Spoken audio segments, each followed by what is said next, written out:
सातारा जिल्ह्यामध्ये मागील 2 दिवसापासून मुसळधार असा पाऊस सुरू आहे आणि आता सध्या जर पाहिलं तर सातारा शहरालगतचा जो यवतेश्वर घाट आहे या परिसरात मी सध्या आहे. आपण जर पाहिलं तर या ठिकाणी सध्या धुक्याची चादर जी आहे ती पूर्ण सातारा शहरावर आपल्याला पाहायला मिळत आहे. आज पहाटेपासूनच पावसाची उघडझाप आपल्याला या ठिकाणी पाहायला मिळते. त्यामुळं पूर्णपणे सातारा शहरालगतचा जो यवतेश्वरचा घाट परिसर आहे ते धुक्याने न्हाऊन निघालेला एकूणच पाहायला मिळत आहे. यामुळं मोठ्या प्रमाणात सातारा शहरासह इतर परिसरातील पर्यटक जे आहेत ते आवर्जून कास पठार आणि यवतेश्वर परिसराला भेट देताना पाहायला मिळत आहेत.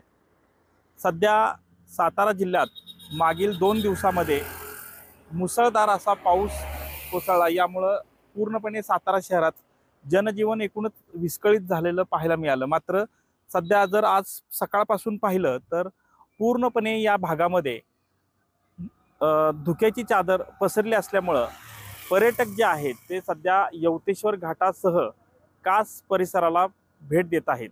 कॅमेरामन तुषार जाधवसह संतोष नालावडे, TV9 मराठी, सातारा.